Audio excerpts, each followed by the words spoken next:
Bismillahirrahmanirrahim. Apalagi kita ya, orang-orang lemah, kita ini lemah. Kita ini setiap dapat bencana baru sedikit sudah seakan-akan dunia kiamat. Ngeluhnya luar biasa. Padahal Nabi kita Rasul Shallallahu Alaihi Wasallam dari mulai kecil sudah diberi ujian oleh Allah Subhanahu Wa Taala. Ujian yang berat yang mungkin kita yang hadir di sini nggak pernah mengalami ujian yang pernah dialami sama Rasulullah waktu masih kecil, bukan sudah dewasa. Kalau ujian waktu beliau dewasa, jadi seorang Rasul, ujian ketika beliau berdakwah lebih berat. Ujian di masa kecilnya Rasulullah, mungkin tak seorang pun kita yang ada di sini ini pernah mengalami ujian berat sebagaimana yang dialami oleh Rasulullah SAW.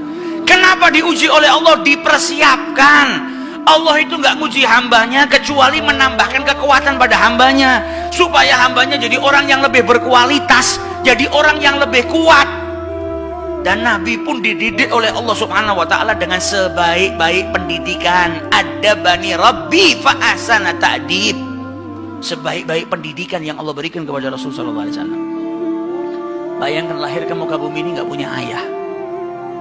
Insya Allah kita yang di sini semua lahir pernah ngalamin punya ayah, pernah cium tangannya ayah, pernah manggil ayah kita dengan sebutan ayah. Kita pernah dengar ayah kita manggil kita anakku, bunayya, waladi, ibni, putraku. Nabi Muhammad gak pernah dengarkan itu. Kata ulama, yatim yang paling dahsyat, penderitaan bagi seorang yatim yang paling dahsyat adalah ketika lahir ayahnya sudah gak ada. Kalau yatim setelah dia lahir, dia sudah pernah dapetin ayahnya, pernah manggil ayah, atau pernah dipanggil wahai anakku, atau pernah dicium oleh ayahnya, atau pernah mencium aroma daripada ayahnya, ada kenangan. Nabi Muhammad masih di perut ibunya, ayahnya sudah meninggal. Abdullah bin Abdul Muttalib sedang melakukan perjalanan pergi ke Syam untuk berdagang. Pulang dari Syam mampir ke keluarganya. Ibunya Abdullah bin Abdul Muttalib itu orang Madinah, dari Bani Najjar.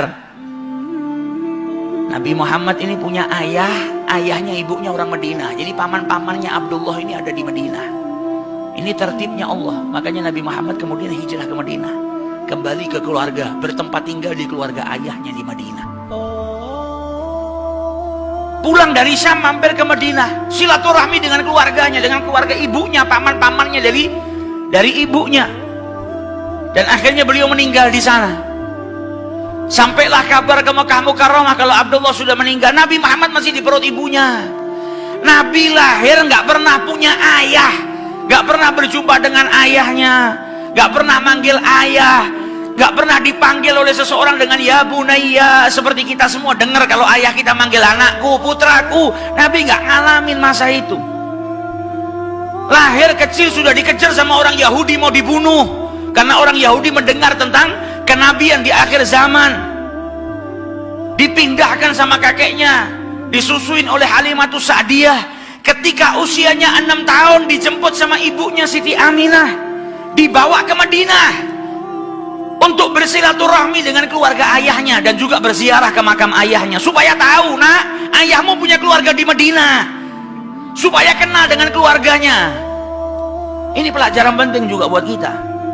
Terkadang kita punya paman, punya bibi, punya keluarga, nggak pernah kita silaturahmi. Nabi Muhammad dari kecil sama ibunya dibawa, diperkenalkan dengan saudara-saudara ayahnya yang ada di Madinah.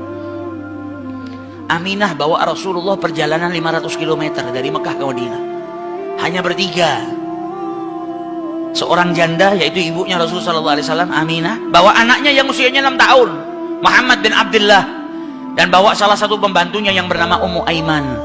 Perjalanan 500 km dilalui oleh Siti Aminah, bawa Rasulullah untuk apa? Silaturahmi dengan keluarganya. Sampai di Madinah diperkenalkan dengan keluarga ayahnya, silaturahmi dengan keluarga ayahnya, dan sempat berziarah atau ditunjukkan oleh Siti Aminah makam daripada ayahnya.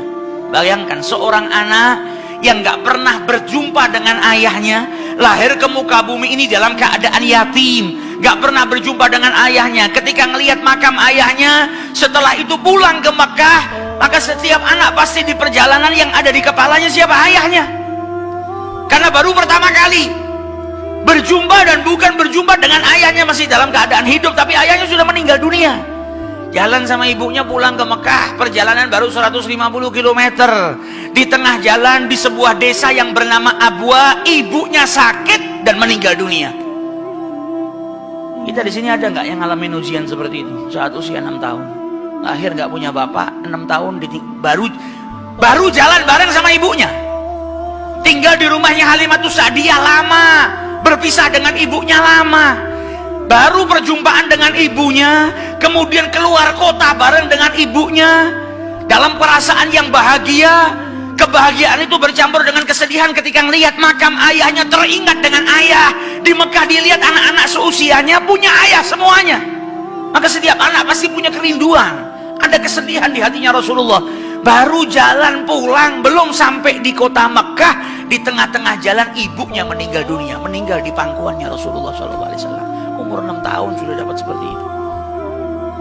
Kata Ummu Aiman, setiap aku gerakkan sebelum Aminah meninggal dunia, maka tangannya diangkat, dia mau memeluk putranya Muhammad sallallahu alaihi wasallam.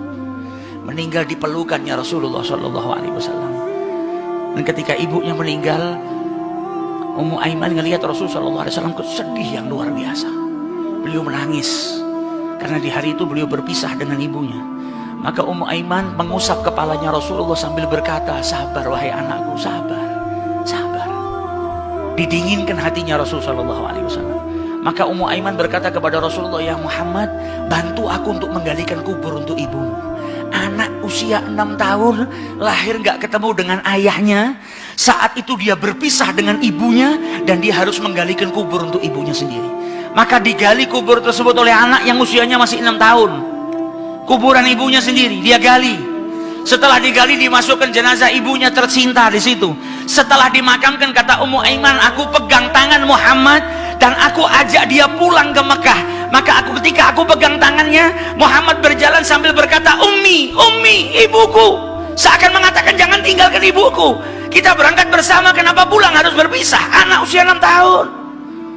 Sama Allah Subhanahu wa Ta'ala telah diberikan ujian yang luar biasa. Ujian yang tak lain untuk menambah kekuatan bagi Nabi besar Muhammad SAW. Nabi ini pegang amanah yang gak sembarang amanah. Allah gak akan memberikan amanah kecuali kepada orang yang kuat. Dari kecil dididik sama Allah supaya apa? Supaya kuat. Al-i'dad minallah, dipersiapkan untuk mengemban amanah yang besar, untuk berdakwah dengan tantangan yang luar biasa. Dari kecil sudah dipersiapkan sama Allah Subhanahu wa Ta'ala. Sampai di Mekah yang dituju bukan rumahnya Aminah. Sampai di Mekah yang dituju langsung rumah kakeknya Abdul Muthalib.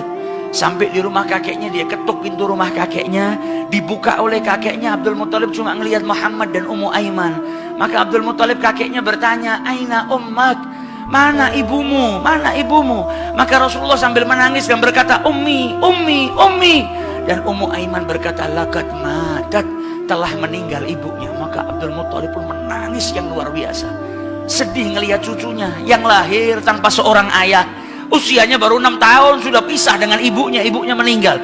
Maka dipeluk Rasul sallallahu alaihi wasallam dan kakeknya berkata, anta bunayya, engkau anakku, jangan takut, engkau tidak sendiri, engkau ini anak saya. Dalam kisah yang pendek ini kita bisa dapat banyak pelajaran. Maka sejarahnya hidupnya Rasul sallallahu alaihi wasallam ini pelajaran penting buat kita. Nabi masih usia seperti itu sudah dapat ujian yang besar dari Allah Subhanahu wa Ta'ala, dan dia adalah kekasihnya Allah Subhanahu wa Ta'ala. Kita yang baru dikasih ujian sedikit sama Allah sudah meledak bagaikan kiamat, yang terkadang kita nggak sabar, bahkan kita terkadang masuk dalam kategori tidak terima dengan apa yang diberikan oleh Allah Subhanahu wa Ta'ala. Wa iyadzubillah.